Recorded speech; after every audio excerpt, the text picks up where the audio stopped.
자, 여러분들이 교통 파트 판례에서 가장 정말 질문을 너무 많이 하는 그것만 제가 딱 뽑아가지고 이렇게 짤특강으로 만들어봤습니다. 자, 이거 학생들에게 어렵다 그러는데 모르겠습니다. 제가 설명을 너무 어렵게 했는지 제가 원래 하던 대로 해보겠습니다. 정말 제가 쉽게 설명해드리거든요. 자, 잘 들어보세요. 금방 끝납니다. 자, 두 가지. 횡단보도라는 게 나오고요. 그리고 신호위반이라는 게 나옵니다. 오케이. 자, 횡단보도에서 신호위반으로 처벌할 수 있느냐 없느냐예요. 당연히 처벌은 누구를 상대로 한다?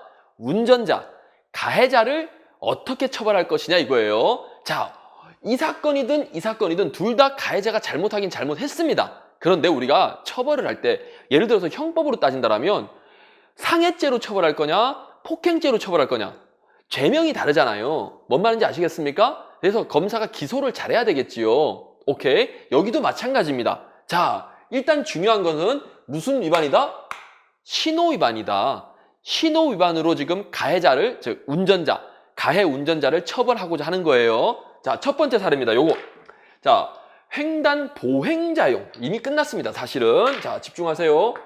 보행자용 신호기. 이미 끝났습니다. 자, 지금 제가 누구를 처벌한다 그랬습니까? 가해 운전자를 처벌한다 그랬죠? 가해 운전자를 뭘로 처벌하겠다? 그렇죠. 신호 위반으로 처벌하겠다라는 건데 이거는 결론부터 말씀드릴게요. 가해 운전자를 신호 위반으로 처벌할 수가 없는 사건입니다. 왜냐? 가해 운전자를 신호 위반으로 처벌하려면 운전자는 어떤 신호를 위반해야 됩니까? 차량 신호를 위반했을 때만 처벌할 수 있어요. 신호 위반으로. 됐나요? 요게 중요합니다. 자, 여기다 적어 드릴게요. 자, 요거를 꼭 적어 놓으세요. 자, 운전자를 그쵸? 신호 위반으로 처벌하려면 자, 그럼 운전자는 무슨 신호를 위반해야 된다? 그렇죠. 차량용 신호기. 예.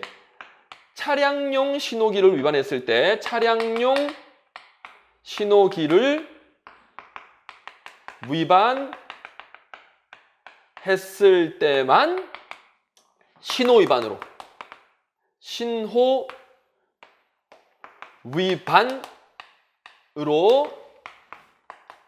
처벌 가능하다. 요게 핵심이에요. 그냥 결론 이것만 봐도 끝났죠. 사례가 무슨 사건이다? 보행자용 신호기를 위반한 거예요. 운전자가. 근데 운전자는 보행자 신호기를 볼 필요가 없습니다. 운전자는 무슨 신호기 봐야 된다? 차량용 신호기를 봐야 되죠. 차량용 신호를 위반했을 때의 신호 위반으로 처벌할 수 있다는 거예요. 그래서 이 사건은 결론. 운전자를 뭘로는 처벌 못한다? 신호 위반으로는 처벌을 못합니다. 왜? 차량 신호를 위반한 게 아니기 때문에. 여기 단서가 나와 있죠? 예, 여기 차량용 신호기는 고려하지 않는다. 왜? 그 횡단보도에 차량용 신호기가 없었던 횡단보도였어요. 자, 횡단보도 그림을 그려드릴게요. 이렇게 횡단보도가 있으면 횡단보도가 있죠? 자, 여기 이제 차량이 지나가다가 이쪽 방향으로 지나가다가 사고를 낸 건데 이게 뭡니까? 예, 보행자 신호기죠. 요게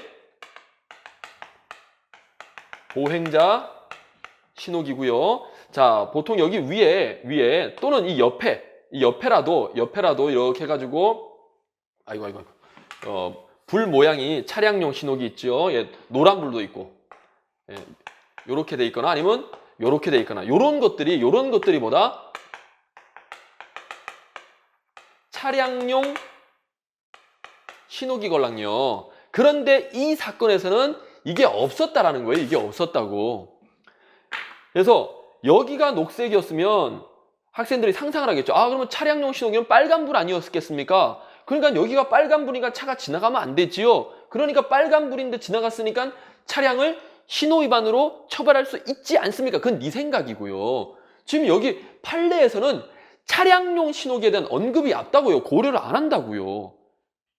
이거를 보셔야죠. 왜 본인이 유추를 하십니까? 오케이. 자, 결론 다시 한 번 더 갑니다.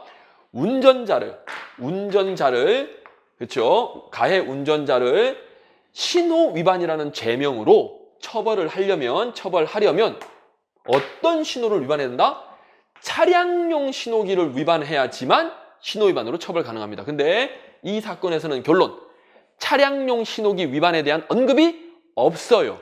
그래서 이거는 검사가 기소를 잘못한 겁니다. 됐나요? 그러면 또 이제 학생들이 또 의아해하겠죠. 그러면 이 운전자는 잘못이 없는 겁니까? 잘못이 있지요. 그럼 이 사람은 뭘로 처벌할 수 있느냐? 여기 정상적인 보행자 신호일 때 건너고 있는 보행자를 횡단보도에서 치었습니다. 그래서 이 운전자는 뭘로 처벌 가능하냐? 횡단보도상의 보행자 보호 의무. 예, 보행자 보호 의무. 그렇죠? 의무 위반으로 처벌 가능한 사례입니다. 됐죠? 뭘로 처벌한다고요? 예, 횡단보도상의 보행자 보호 의무 위반으로 처벌 가능합니다. 신호 위반으로는 처벌이 안 됩니다. 이 사건은. 자, 우리 지금 라이브로 지금 제가 짤을 찍고 있는데요. 예, 아까 어려워서요 했던 친구 어떻게 이해됩니까? 아주 간단합니다. 자, 그리고 이제 이 판례로 올게요. 자, 교차로 직전 횡단보도 사건인데 이건 뭐냐면, 자, 교차로가 이렇게 돼 있습니다. 교차로 직전이니까 여기 있는 횡단보도겠지요. 오케이? 그럼 여기에 자, 보행자 신호기가 있을 겁니다. 이거 보행자 신호기.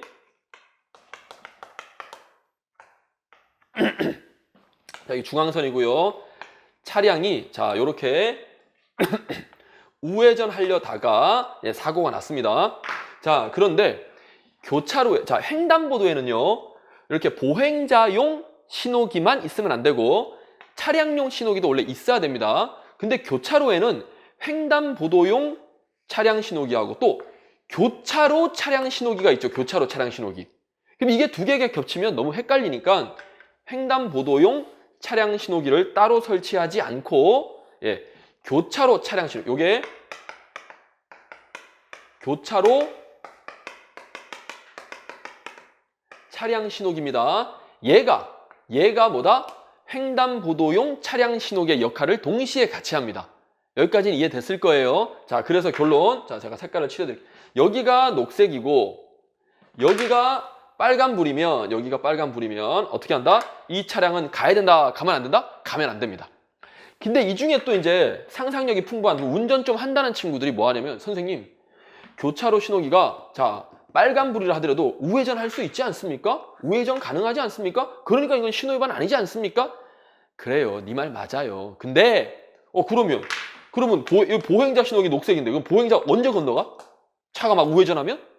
자, 그러니까 그거는 여기 보행자 신호가 빨간불일 때, 여기도 빨간불이고 여기도 빨간불일 때는 우회전해도 됩니다. 왜? 보행자가 없으니까. 하지만 횡단보도에 신호가 보행자 신호가 떴다. 그리고 여기에 빨간불이 떴을 때는 이때는 우회전하면 안 돼요. 됐죠? 됐습니까? 어쨌든 이때 차량이 지나가 버리면 이거는 이 빨간불을 무시한 거기 때문에 차량 신호기 위반으로 처벌할 수 있습니다. 그래서 결론, 이 경우일 때는 자, 요렇게입니다. 지금 불이 요럴 때는 이 차는 움직이면 된다 안 된다? 안 됩니다. 우회전하시면 안 돼요. 어쨌든 요럴 때는 차량 신호기이기 때문에 요걸 위반했죠. 빨간불인데 가면 안 되잖아. 그렇죠? 그렇기 때문에 요 사건은 뭐다?